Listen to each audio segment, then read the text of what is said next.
Ladies and gentlemen, welcome back to the Gridiron Network Podcast. Today, we've got some new segments once again, but we're bringing back some of the old ones. We got King of the Hill once again. We're going to bring in a new segment where we don't say anything until we find a better player than the player that is named. We got Gridiron Spotlight with Harry as usual, my Gridiron Props. We're going to discuss the trade deadline. We had some blockbuster trades, Harry. How are you doing? Dude, I've been all smiles since I saw that notification that my Colts traded for Sauce Gardner, man. It has been a great day, and I'm really ready to get into this week's episode. I mean, we'll discuss the trade deadline, but yeah. when I saw our trade after you got Sauce Gardner, I was so disappointed. He's just a depth guy, but regardless, I mean. No, that was very funny because when I was working with a Bears fan, and I was like, hey, it was like, oh, you guys just made a trade, because he asked me to let him know about the trades. And I go, who you got? And I go, don't get too excited. It was a defensive end from Cleveland, but it was not named Myles Garrett, so it does not matter. Evil right there. Yeah. I was so excited when I saw Bears trade. And I was like, okay, you know what? I mean, maybe we'll make some other moves. And then we never made another move. Just a depth piece. Oh, man. But all right, we'll save the trade deadline talk for a little bit later. We're going to start things off with King of the Hill. Do you want to kick it off, Harry? Yeah, man. Let's kick it off here. So, King of the Hill, running back edition. The first player I'm giving you, Rico Dowdle. Okay?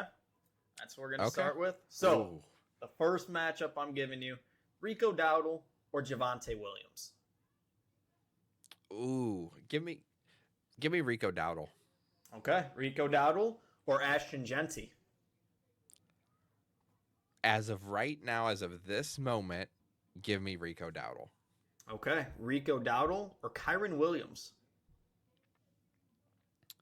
You know what? Give me Kyren. Kyren Williams or Saquon Barkley? Oh, give me Saquon. That one was easy. Saquon Barkley or Josh Jacobs? Give me Saquon. Saquon Barkley or Jahmyr Gibbs? Again, man, that's close, but give me Saquon Barkley. Saquon Barkley or James Cook? Ooh, see, this, especially when taking into account this year, because James Cook is balling out this year, man. Going off this year alone, I've got to take James Cook. But, I mean, counting the last few years, I'd go Saquon. But we'll stick with James Cook. James Cook or Bijan Robinson? Give me Bijan. We got two more names for you here. Bijan Robinson two more? Or CMC? Ooh. Man, this is tough. That's a close one. Because CMC hasn't been the best runner this year. But then Bijan's had games where he's just done nothing because Zach Robinson doesn't want to get him the football. Yep. I'm going to have to go with CMC. Now, to end it off, no surprise here. CMC or Jonathan Taylor? It's got to be Jonathan Taylor. It has to be. There's no debating that this year. And also, did you know that so CMC right now is 9th in rushing with his longest run being 16 yards? Dude, I saw that stat today. That is ridiculous. Yeah. I can't believe I think Rico was like 3rd or something.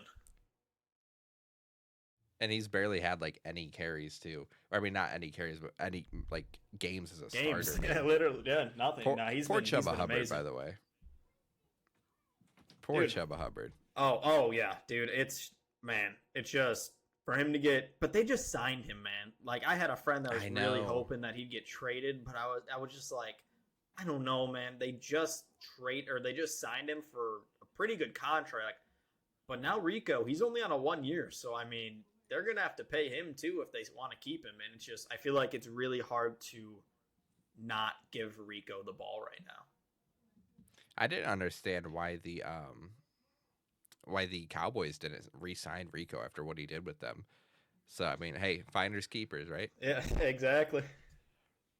All right, so we'll get into the next King of the Hill here. You want wide receivers or quarterbacks? Hit me with some quarterbacks. All right.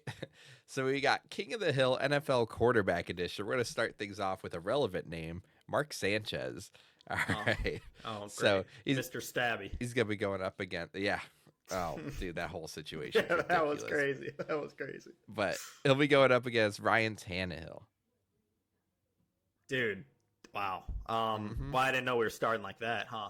Swinging for the fences here. Give me Ryan Tannehill. Okay, Ryan Tannehill or Matt Schaub? Ooh, I'm still going with Ryan Tannehill. Okay, Ryan Tannehill or Smoking Jay Cutler? If I ever pass on Jay Cutler on this show, feel free to kick me off. Give me Jay Cutler. Jay Cutler or Kirk Chains? Kirk Cousins. Man, I'm gonna go with Kirk Cousins. Yeah, I think it's the right choice. I love Jay, but Kirk Cousins or Matt Ryan? Matt Ryan. He's a Matt dog. Ryan or Eli Manning? Eli Manning, because the just happiness he brought me in my childhood beating Tom Brady twice. All right. Why. Eli Manning or Phillip Rivers? Oh man. Phillip Rivers was the better quarterback. Okay. Phillip Rivers or Josh Allen? Dude, Josh Allen, man. Dude's a dog. Last one. Josh Allen or Drew Brees? Oh man. When it's all said and done, I'm gonna go with Josh Allen. Ooh, okay. I think I would still rock with Drew Brees, but I mean, those were some tough ones. They got good there. Yeah, like I said, man, I was gonna build up to the heavy hitters. No, that was good. That was yeah, man. I don't know. I just feel like when it's all said and done, Josh Allen hopefully has a ring, maybe hopefully a couple of rings. So I guess that's just a wait and see. But let's get into ready for my second King of the Hill. I'm ready. Hit me. All right, so King of the Hill, tight end edition. We got some older guys here that, we grew up watching, and some old heads also thrown into that. So, King of the Hill, tight end. The first player I'm hitting you with is Vernon Davis, okay? That's going to be the guy to start with. So, Vernon Davis or Greg Olsen? Oh, come on. You got to give me G-Reg. All right, I love Greg Olsen. Greg Olsen or Jimmy Graham? Ooh, I'm still rocking with Greg Olsen, man. Jimmy Graham was a beast, but Greg Olsen or Shannon Sharp? Give me Unk. Give me Shannon Sharp. Yep, great pick. Shannon Sharp or Antonio Gates? Ooh, arguably, I believe greatest undrafted player. I'm gonna go with Antonio Gates. Antonio Gates or Mike Ditka? See, now this is unfair, all right? Because I clearly did not watch Mike Ditka play or coach. But what kind of fan would I be if I chose anybody else besides Mike Ditka? Dude, give me Mike Ditka. You're lucky the Packers don't have a historically great tight end, or else I would have thrown him in there right after. So, Mike Ditka or Jason Witten? Ooh. I mean, see, now I could just run this whole thing and say Mike Ditka the whole way through. I'm not going to do that. So give me Jason Witten. Jason Witten or Travis Kelce? Oh, Travis Kelce. Yeah, pretty easily there. So, Travis Kelce or Tony Gonzalez? Still give me Travis Kelce. And last one, Travis Kelce. I know what this is. Or Rob Gronkowski. Oh, man. Oh, this is tough. I used to be of the opinion that it was Travis Kelce, but I'm going to go with Gronk. I just think what Gronk was able to do, it was just stuff we hadn't seen. I mean, Kelce's an amazing tight end. In my opinion, the second best tight end, but Gronk's number one. Yeah, and that's crazy, your explanation there, because I was the same way. I definitely thought Kelce was the best ever for tight end, but man, you just turn on a Gronk highlight tape, man. It's just, you could just tell that guy is the best tight end to ever play the game. I mean, like, it's, dude. And it's like, I grew up watching Gronk, but I still feel like I didn't fully appreciate him until he was retired. Oh, yeah. Nah, I agree with you. It was, I wanted to see how far Antonio Gates was going to go in this list, man. Well, but I did put Mike Ditka. Yeah, if you put anybody besides Mike Ditka, I would have just rocked. I mean, in reality, Antonio Gates is better than Mike Ditka as a tight end, but I couldn't not say that as a Bears fan. Would you have picked Antonio Gates over Jason Witten? Yes. Okay, I think I agree. And then that would have obviously. And then I would have picked Tony Kelsey. Gonzalez over him. Yeah. Or Kelsey, yeah. All right, so man. Hit me with receivers, next one right? Up, we got wide receivers. All right, so King of the Hill, NFL wide receiver edition. We're going to start things off with a Colt for you. T.Y. Hilton, and the first one we got for him is Santonio Holmes. Oh, man. I got my Colts Super Bowl jersey hero. On. You look in the background, I got all my Colts stuff. I'm going with T.Y. Hilton. All right. Hey, I don't blame you. T.Y. Hilton or Alshon Jeffrey? T.Y. Hilton. T.Y. Hilton or Brandon Marshall? I'm going with Brandon Marshall. That guy was one of my favorite Bears to watch growing up. Brandon Marshall or Jordy Nelson? Jordy Nelson. Oh, ew. Dude. Second favorite team's the Packers because of Aaron Rodgers. So that would have been a crime if I didn't pick Jordy Nelson there. Jordy Nelson or Roddy White? Oh, man.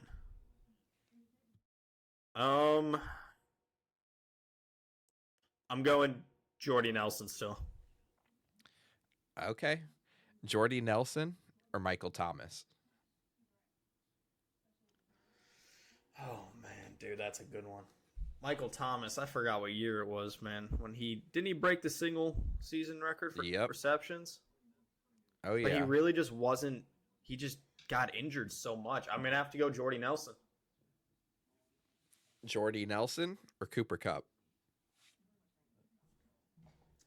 Triple Crown was one of the greatest receiving years ever. And he still put up somewhat good number. Okay, this is where I switch. I'm going Cooper Kupp. Got two more names here. Cooper Kupp or AJ Green? AJ Green. That guy was so much fun to watch. Lastly, AJ Green or Dez Bryant?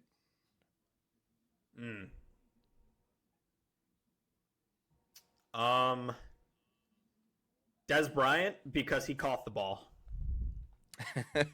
I was about to ask, did he catch it? Yeah. Give me Dez Bryant there. That was a good list. Those were some tough ones there. Yeah, I was having fun putting that one together. I can't believe how far Jordy Nelson went. Dude, I loved him, man. I would watch him. I would literally watch him. Like I said, I loved Rodgers. Made me a big Packers fan. Sorry that I gotta say that, but he was just too fun to watch with them two together. You know, it's crazy. I just looked up Jordy Nelson's stats, and even in the year that he retired in 2018 when he was with the Raiders, he still put up 739 yards. How old was he? He was still killing it. Does it say on there? Put you on the spot. It does not.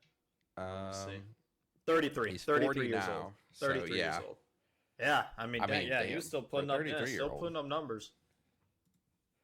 All right, so next up we've got the new segment, Don't Say Anything Until I Name a Better Player Than. Do you want me to start off, or do you want to start off? I'll start us off here. What do you want first, running backs or DBs? Give me running backs first. All right, here we go. Introduce a new little segment here. So, don't speak until you hear a better player than Marshawn Lynch. The first name, Arian Foster. How pretty? What do you? Nope. Okay. Nope. Okay. Number 2, Jamal Charles. Okay. It's a close one. No. Next one. Next name. Number 3, CJ2K, Chris Johnson. Oh, I'm gonna roll the dice. I keep going. Next name, a bear, Matt Forte. Underrated all time, but I'm gonna have to say, next one. Next one. All right. Next name, Frank Gore. Okay, I think I can confidently say Frank Gore is better than Marshawn Lynch. Why do you say that? I mean, dude, look where he's at all time on rushing yards. I mean, is he number 3 all time on the rushing yard list? The longevity that he had. I think Frank Gore is above Marshawn Lynch.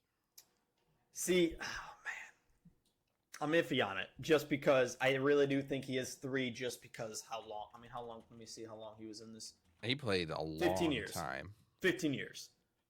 Only one of those years over 10 touchdowns. I mean, but I've got his stats pulled up here. So out of the 16 years here, 1, 2, 3, 4, 5, 6, 7, 8, 9 years he had over 1,000 yards. Yeah. I mean, that's a long time. No, I agree. Okay, that was hey, and he helped out on Indy for a couple years there. I'd love to see that. Yeah, true. Dude, I'm shocked this kid hasn't gotten more love. I thought his kid was pretty good at Southern Miss. Is he on the I think Bills? He's in Buffalo. Where? Yeah, okay. Yeah. That's what I was about to say. All right, I am interested to know though about these rest of the names. Okay. Todd Gurley. I would say Marshawn Lynch is better than Todd Gurley. Although I will say Todd Gurley, man, I don't remember what year it was when he was with the Rams. He won me a fantasy championship. Dude, he was so good, man. It's unfortunate his knee problems. A couple names. We'll just be real quick about these. I had Zeke on there. Yeah, I'd say Marshawn's better than Zeke. LaShawn McCoy. That's the one I wanted to hear what you thought on. Yeah.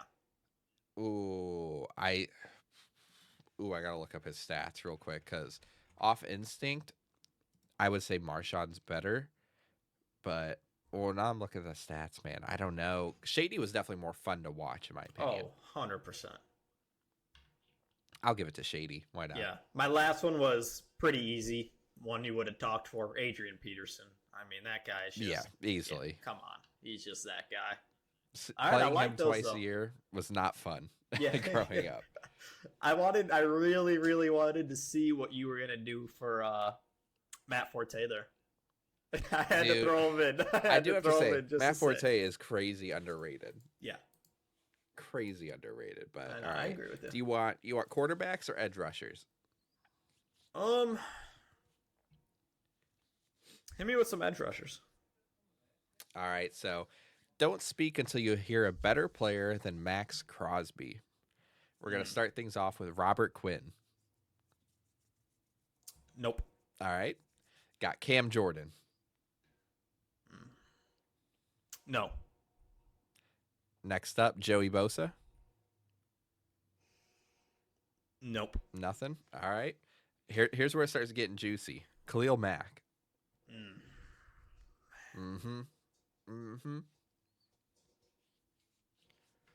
Dude, I hate to end it early, but I think that's it. All right, Khalil Mack. I agree. I think Khalil Mack at his prime was better than Max Crosby. So I agree. I've got 4 other names here, like you did. I'm going to see. So we another Colt here, Dwight Freeney. I got all my Colt stuff on. I would have had to speak. We got Von Miller. Yeah, in his prime, I think so. Jared Allen. Yeah, I mean, Hall of Famer. And then another Hall of Famer here, Julius Peppers. Oh yeah. Okay, I like where I stopped. Those last few, I think you chose the right spot. If it wasn't Khalil Mack, I would have said Dwight Freeney probably. Yeah, no, that's a good one. That's a good one. Now, I'm very excited to hear what you think about these DBs. All right, here we go. Hit me. All right, so don't speak until you hear a better player than Richard Sherman. Okay. So I'm going to start you off. Darius Slay. Nope. Okay. Secondly, Brent Grimes. No. Third, Stephon Gilmore. Closer, but no. Joe Hayden. No. Chris Harris Jr. Nope. All right, here's where it's going to start getting a little juicy here. Aqib Talib. Ooh. I'm going to say no, man. I'm going to say no. Okay. Jalen Ramsey. Again, I'm rocking with Sherm. Patrick Peterson. Oh, the honey badger. Ooh. No, I'm going to rock with Sherman again. The last name on this list, Darrelle Revis. Okay, I'm taking Darrelle Revis. Yeah. I thought I was gonna get all the way through there. Were there any that you would have stopped at? Oh man, Patrick Peterson really would have made me think. Patrick Peterson and Aqib Talib were the two closest that almost made me do it because Talib was a dog, and then the honey badger was amazing. But dude, Sherman was the best corner in the league for quite a time. Exactly. I literally think the only guy that I think I would have done the same thing. I think it would have been Darrelle Revis. Would have been the only guy that could beat him. All right, so now we got quarterbacks for you. You ready? Let's do it.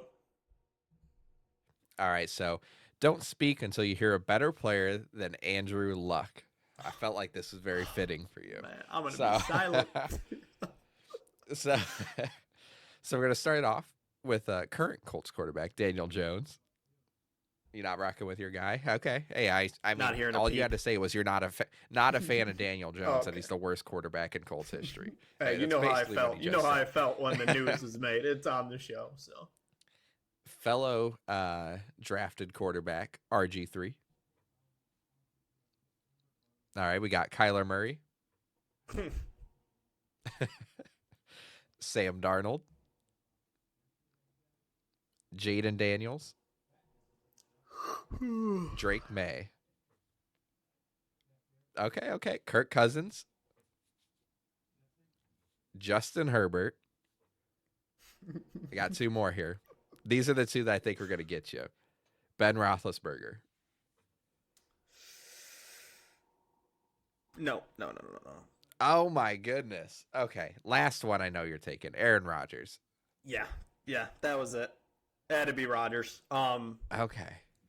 Dude, it's just if we would have seen more of Luck, I really think he would have been so much. Not so much. Let me chill here. But he would have been better than Big Ben. I disagree. It's just so hard to compare those two when he retired at 30 years old. Yeah, it is tough. I mean, you're gonna hate to hear this from me, right? No, that's okay. That's okay. But I've always thought Andrew Luck's a little bit overrated. All right, guys. Hot takes in the comments. We'll see you next week. I think he is a very. I think he's a great quarterback. I think he was one of the best when he was playing, but I think he gets put in conversations he doesn't belong in. Because one, we didn't see him do it long enough, and two, I mean, I don't know, man. I just think that when I hear people talking about him in conversations that he's in with like Drew Brees and people like that, man, I think he's just out of his depth. I think that's a little much. I think that's a little much. So I think he's a tad overrated. I think he was a great quarterback, but I still would have liked to see him more, man. I remember watching that preseason game when he retired. Dude, I can't believe you guys booed him off the field. I mean, come on, man. Don't retire at 30, bro. Yeah, dude, it's just like Megatron retired early. I mean, no, that was I can't remember. I know me and you have definitely had the conversation, but I don't know if I've ever said it on the show that I will never forget the exact moment where I was and what I was doing when I picked up my phone and saw that notification right after a pickup basketball game, and I see like 30 notifications from Twitter. I'll never remember. My friend just sent me laughing emojis. I was like, bro, what's going on? And then I see Andrew Luck retired. And I was like, oh my God. I mean, that set us back so much too. Yes. I mean, you weren't really good up until this year, pretty much. No, literally, it's been a quarterback carousel since he left. All right, next up, we've got Gridiron Spotlight. Harry, your segment, take it away. Who we got this week? And I know one name that's on there. Let me sip up real quick. All right, so Gridiron Spotlight this week. We're gonna highlight the good players real quick. Brock Bowers, 43.3 points. I mean, what a first game back. Number 2, we have Drake London, 38.8 points. Awesome game coming off an injury that caused him to miss last week. And, I mean, you saw what he did. Hat trick and touchdowns.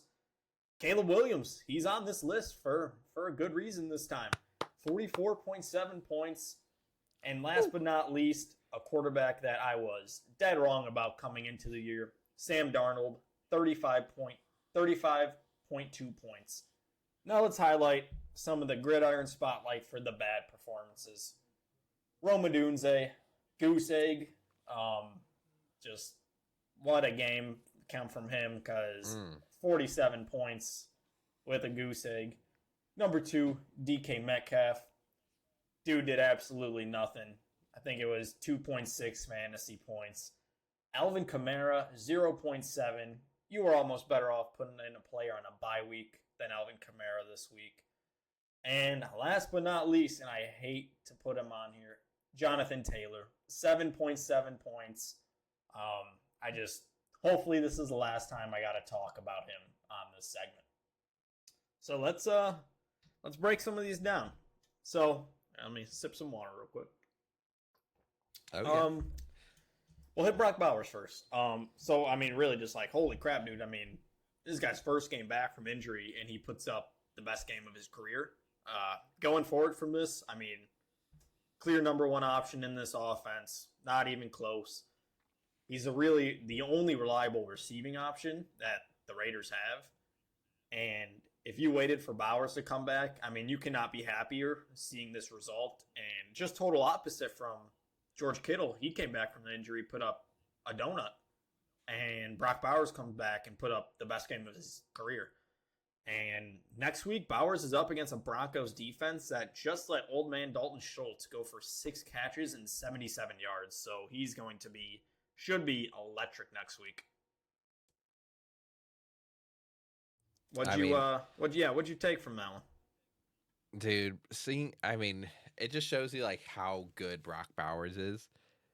I mean, like, it's obvious that he's one of the best tight ends in the league, but him not playing for a couple weeks almost made you forget just how insane that he is. I mean, that offense actually looked okay for once with him out there. That's Geno Smith at quarterback too, by the way. And I didn't say it. Yeah, no, he didn't look too bad. I mean, when you got a guy like Brock Bowers, I mean, hopefully you don't look too bad. I would hope not. I mean, with a generational tight end, you better at least look semi-decent.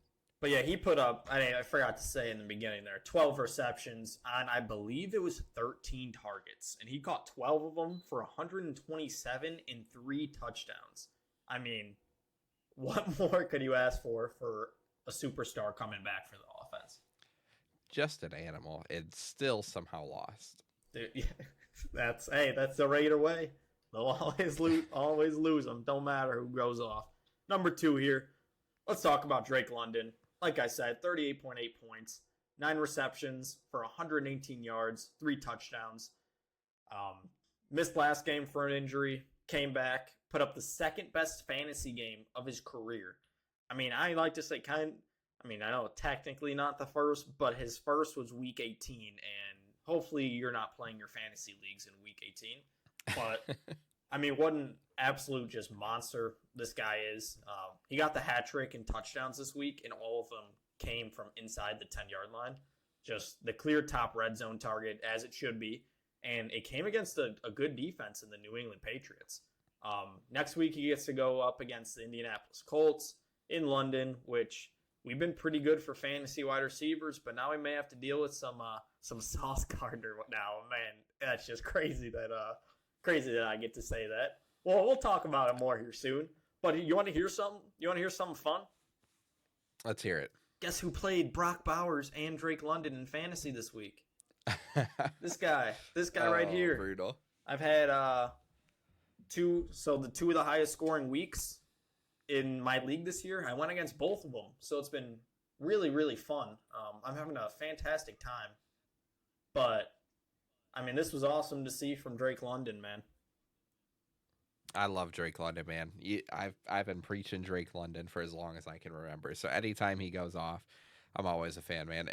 If the Falcons want to, I know they lost the game, but like if you want to be competitive, man, there's two guys that need that football, and it's Bijan Robinson and Drake London. I mean, it's just a simple recipe.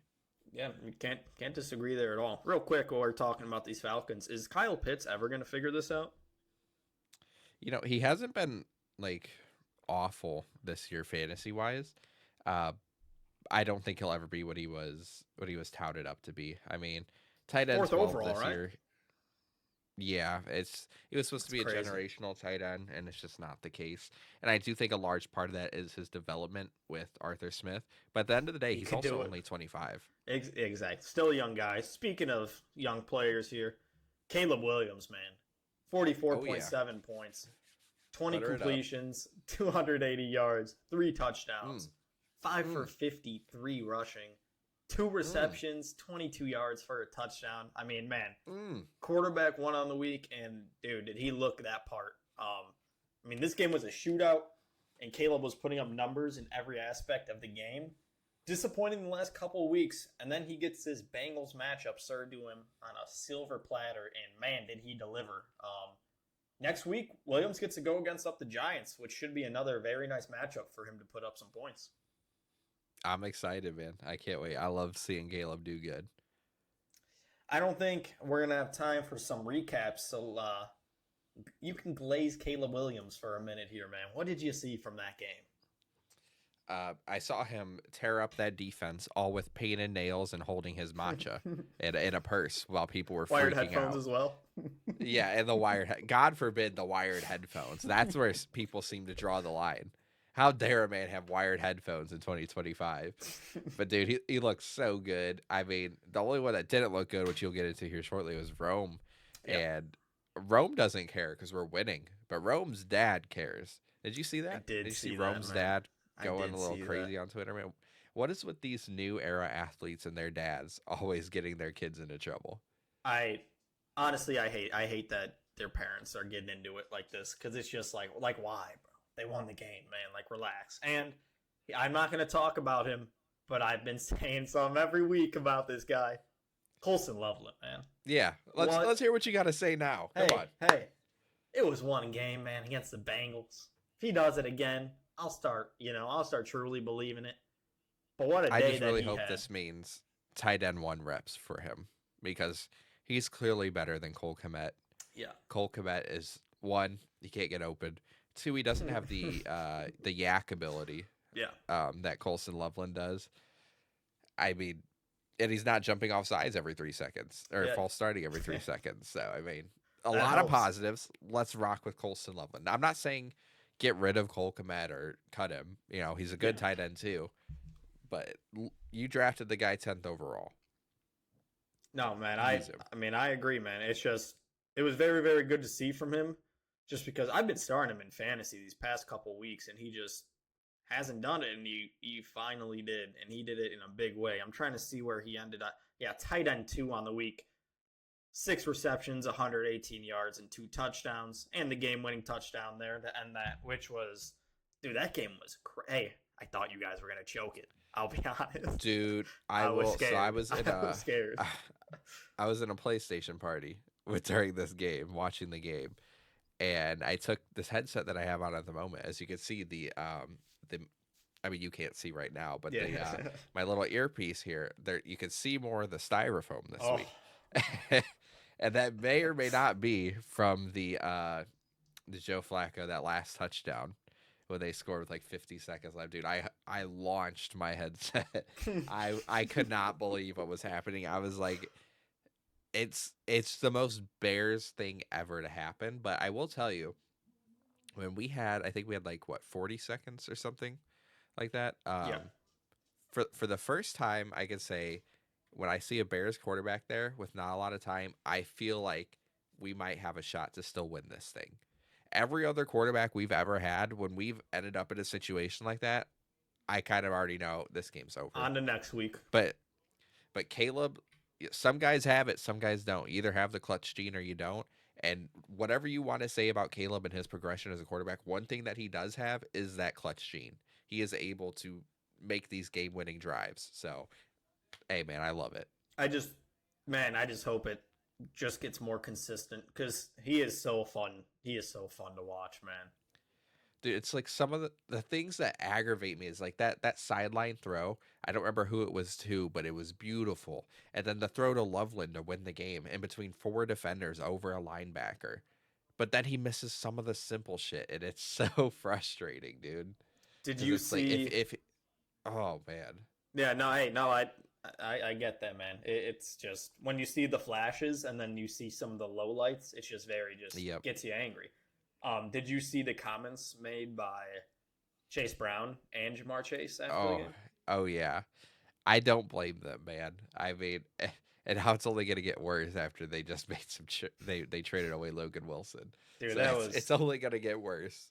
Nah, I feel bad for them, man, because that offense is rolling with Flacco. But here, let's get into my last good player of the week, Sam Darnold. Like I said earlier, this was probably him and Daniel Jones, which I'm happy I was wrong about Daniel Jones.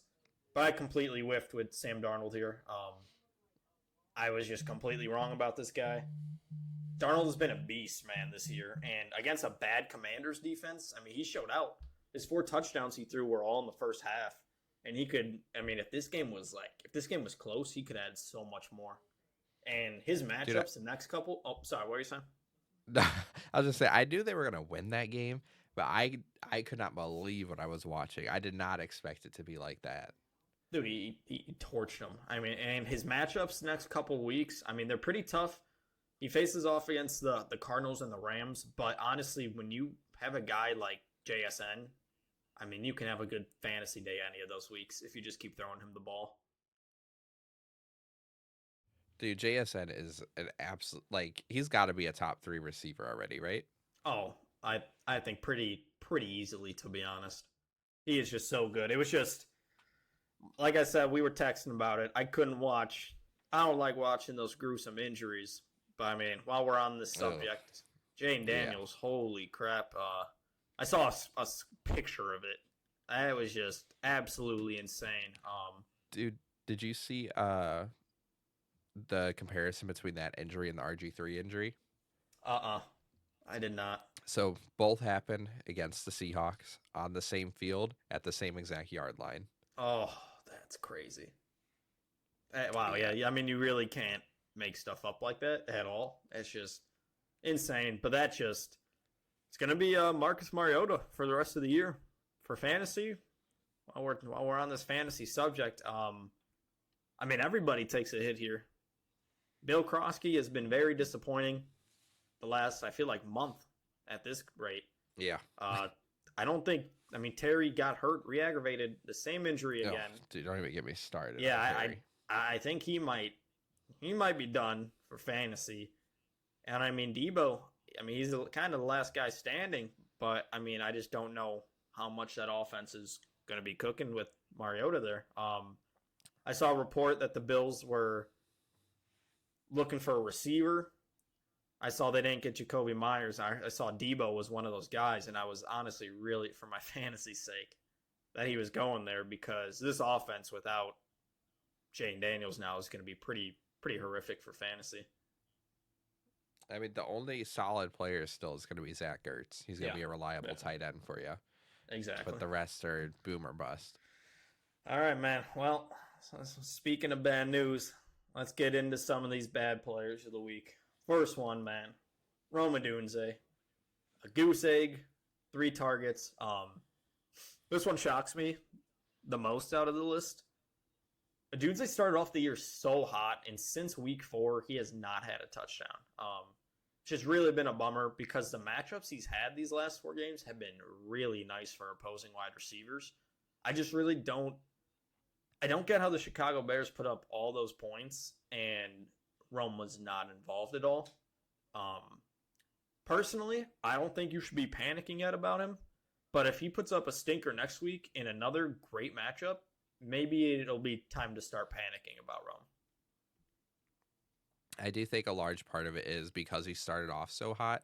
Teams are focusing him so heavy right now, and that's why people like DJ Moore and Zacchaeus are starting to produce more and more because they're so worried about Rome. It's just what you guys put up 47, right? Yep, and not a single yard to Rome. That just blows my mind. I honestly, we won't talk about this. He did have a couple drops though. I did see the couple drops since we did just talk about the Bears. But like I said, we'll move off this one real quick. A good matchup next week, and I really hope that we see another week like we did the first month of the season. And here, we'll get into the next guy that's starting to worry me a little bit. DK Metcalf, 2 catches for 6 yards. The leader of ISIS is their offensive coordinator. And the second they go in these games, the second they go up in these games, he just totally forgets the guy that they're paying $33 million to. Can you tell I have this guy in fantasy yet? I also do. I mean, 4 targets is inexcusable. Yeah, it's ridiculous. Minimum 7 to 8 targets a game at minimum. Especially with that receiving core. Yep. The story this season with DK is touchdown or bust. And it is really hard to say that because I believe it was the first 2 weeks. He scored a touchdown in both of those, and he still only ended with 11 and 12 fantasy points. It's just, I just don't know what to do with this guy. Like, everybody else in my league is just scared of him. So he's just on my team for now. Hey, I mean, I just hope he gets it together, man. I think this is going to be a good week for him too, though. See, I thought the same thing last week, and then he puts up 2 catches for 6 yards. But we'll get into that one a little more here, why he might have had that low of a stat line. But first, let's talk about Alvin Kamara. Like I said, 0.7 points, 6 carries for 14 yards, 1 for 3 through the air, and a fumble. By far the worst game of the season for Kamara. And Taysom Hill's back, and he is taking away some carries, man. So it's going to be... Yeah. It's going to be gross. It's really going to be gross. The Saints as a whole are gross, other than Olave, just because the volume that he is seeing. But, man, the Rams just completely dominated the Saints, and we didn't even get to see Kamara get receiving work going, which usually is his thing. I'll play devil's advocate here. The bright spot for Kamara is that his rest of season schedule is pretty nice for running backs, but with another crappy quarterback starting, I really just can't see them leading a lot in these games where he is going to get a lot of rushing work. And, I mean, he's not seen more than 11 touches the last 5 games, where I believe the first month, I believe. Week 1, I know he had 11, but then it was like, I think he had 1 over 20 and 18 and maybe like a 14 to 16. I can't remember exactly, but it's just pretty scary for all these Saints going forward. Do you unfortunately own any of these? I actually don't believe I do. The only one that I did momentarily was Rashid Shaheed, but I dropped him, and now he's no longer a Saint. So yeah, we'll get into that a little more here. Let me last but not least, actually is the last guy on the bad list here. Jonathan Taylor, 14 for 45. 2 receptions for 12 yards. Like I said earlier, I really don't expect to see this guy on here much, but just a brutal week for this offense. I guess the Steel Curtain decided to show up this week, and they completely dominated the Colts this game, which made them have to throw the ball a lot in the second half, and even that wasn't going their way. Hopefully I don't have to talk about him more in this category of this segment, but I'm showing there ain't no bias here, man. Anybody's a victim. If you're good or bad, you will be on this list. It's hard to talk crap about this team right now just because how excited I am about this trade deadline. And let's hear some of your props, man, so we can get into some trade deadline talk. All right, so we're going to keep it short and sweet with my props because we have not been hitting at a high rate lately. So here, let me grab it here. All right, so Gridiron props this week. 5 bets that I like for week 10 of NFL action. I'm going to take the Buccaneers money line over the Patriots at minus 142.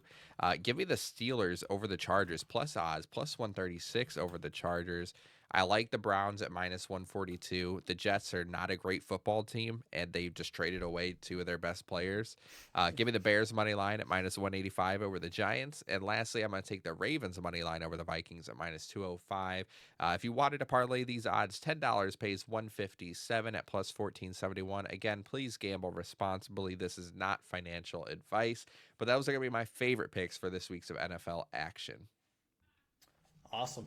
Dude, ready to get into some trade talk? Some trade deadline talk? Yeah, let's get into some trade talk. I mean, let's knock the smaller ones out of the way first here. Making me wait. Okay. I'm going to blue ball you a little bit here. Okay, so, let's go. We're going to start off with the smallest one of them all. The Bears trading a 2026 6th-round pick for I'm not even going to attempt to pronounce for this. Joe. For Joe. For Joe. We got Joe. For Joe.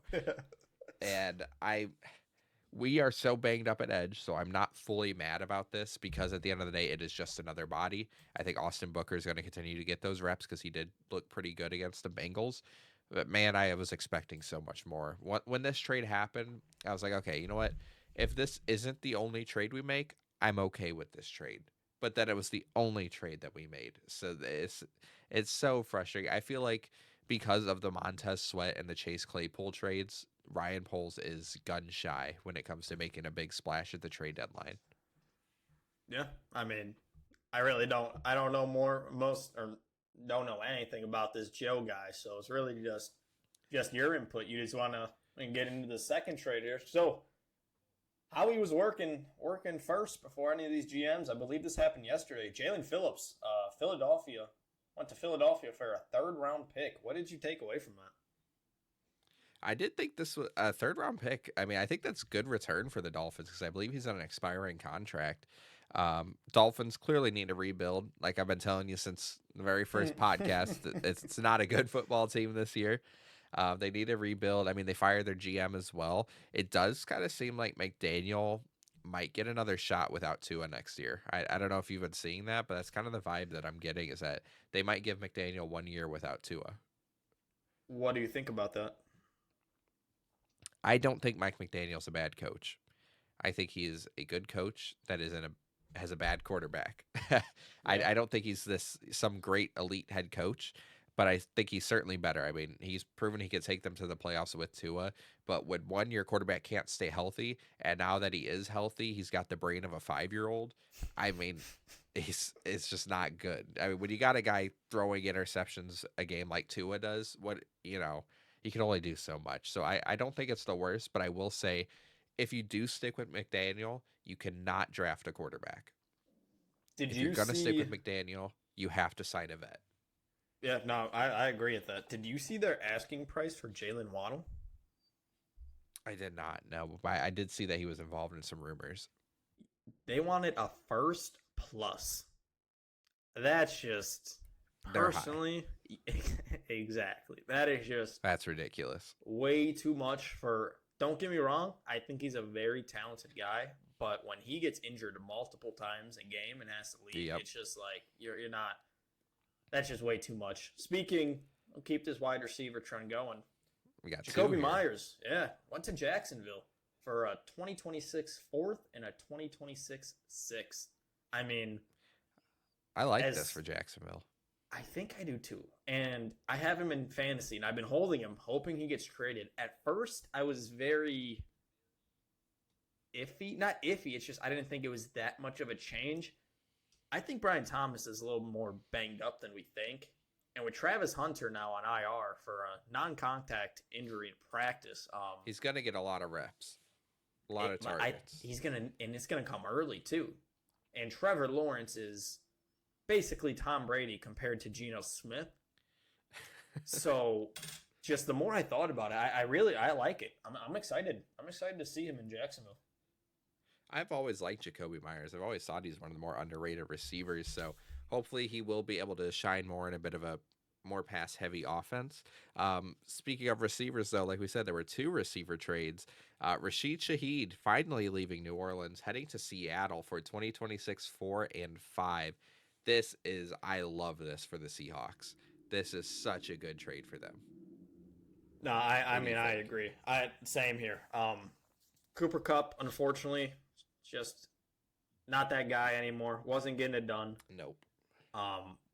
This will make teams not. I mean, they still might have to double JSN, but this is a good wide receiver too to have because this guy can stretch the field, very and talented. It just makes and it just undrafted, right? Am I going crazy? You know what? I'm gonna double check that for you here. You could, but basically what I'm saying is just this is gonna help Sam Darnold so much, man. Yes, undrafted. 2022. And he is an absolute beast as well. This is just a great move for the Seahawks. A great fit in for that offense. And Sam Darnold, man, I mean, he's been doing real good throwing the ball. You add this guy now, he's going to be a very good quarterback for the rest of the year. And then we get to the powerhouse trades of the deadline, both from the New York Jets. And honestly, I was expecting more from the Jets. I thought Breece Hall was going to be included, but again, I'm going to keep blue balling you here. We're going to talk about Quinnen Williams to the Cowboys for a 2027 first, a 2026 second, and Mozzie Smith. Again, great trade for both sides here, I think. Dallas has the capital after the Micah Parsons trade to afford to make this trade. You're getting a great interior D lineman, one of the best D tackles in the league. You know, on the Jets side, you're getting more capital because you're clearly in a rebuild. So I love this for both teams. No, I agree with exactly what you said. Jerry Jones was talking a lot the past 48 hours, or maybe it was just yesterday, about like a big trade coming, and then it was it was Logan Wilson, right? Yeah. So at first I was like, oh, for a 7th round pick. I was like, hey, good for. I mean, they need him. They really do need him. Yeah, definitely. So that was a good one. But then you see this one, Quinnen Williams, man. He is going to be an absolute beast for this team. Like you just said, I mean, there's not really that much to add on to. Jets are rebuilding, and this was a very good return. Now, before we get to the big trade here, I want to talk about Breece Hall. So there was a report from Connor Hughes that I read on Twitter, or X, that the Chiefs offered a 4th-round pick for Breece Hall, but the Jets wanted a 3rd, and he ended up staying and not getting moved. He clearly was not happy about that. Oh, dude, not at all. After these first 2 trades went down, I was like, okay, this guy is definitely getting moved. Ended up not being true at all. But what shocked me more, you're telling me no other team was willing to offer a 3rd-round pick for Breece Hall? I do think that a large part of that is the expiring contract, right? He's going to be an unrestricted free agent come this offseason. So why risk a 3rd-round pick if he doesn't want to re-sign with you and he could just wait a couple more? You know what I mean? I think I understand it from that perspective. I do think we would have been a team to watch had Kyle Monangai not gone off like he did against the Bengals. I think we may have made a move for a running back, but because of that, we were out of the running back sweepstakes. But yeah, I'm shocked he didn't get moved, especially with how much he clearly wanted a trade to happen. Okay, here's my thing. I get that there was a chance that he wouldn't resign, but man, would he have been a perfect fit in that Chiefs offense? I really do think it didn't happen. Oh, hey, me either, to be honest. Me either. But just if he was in that, they're gonna have to deal with an injured Isaiah Pacheco, a 55-year-old Kareem Hunt, and what Brashard? I can't remember his first name. Brashard Smith. Who hasn't looked awful, by the way, but still, they just don't use him. I just don't. Even with Pacheco, they're obsessed with Kareem Hunt. I really do think if I was the Chiefs, I would have just offered a 3rd, because I'm sure Breece would have balled out there. Playing hypotheticals, but I'm sure he would have done great there. And I mean, why would you not want to re-sign to the Chiefs when you're their lead back? But agreed. I mean, we'll see. I do agree with you. I thought the Bears were going to be in until we saw Monangai last week. He is a beast. They wouldn't need to give up a third when you got him. Another sneaky team that I was looking at, but I don't think they would have taken the risk, the Houston Texans. With Woody Marks and Nick Chubb, I thought there was a real shot they would have been in the market for a running back, and it shocked me that they weren't, to be honest. I think with that Stroud concussion, you don't know how it looks like a pretty bad concussion, so you don't know how long he's going to be out, and because of that, maybe you don't want to go all in. I think that would be the reasoning there. But we get on to the final trade here, the one you've been waiting to talk about. Sauce Gardner is an Indianapolis Colt. Jets receive a 2026 first, a 2027 first, and A.D. Mitchell. And I quickly just want to talk about the Jets draft capital after today's trades. They have 2 first-round picks in 2026, 2 second-round picks. Then in 2027, they have 3 first-round picks. If they can hit on these draft picks, they'll be right back, almost in the same situation, if not further. Dude, I mean, that's the thing though. I made a tweet right before we started this. I've been seeing a lot of crap about this trade, saying we overpaid. I'm just like, you are relying on the New York Jets, by the way, to hit on these draft picks. I don't know. I don't know about that one. Personally, I think 2 first-round picks for a corner is a lot, but when you look at the situation, I think just like the Quinn Williams trade, this is a win-win.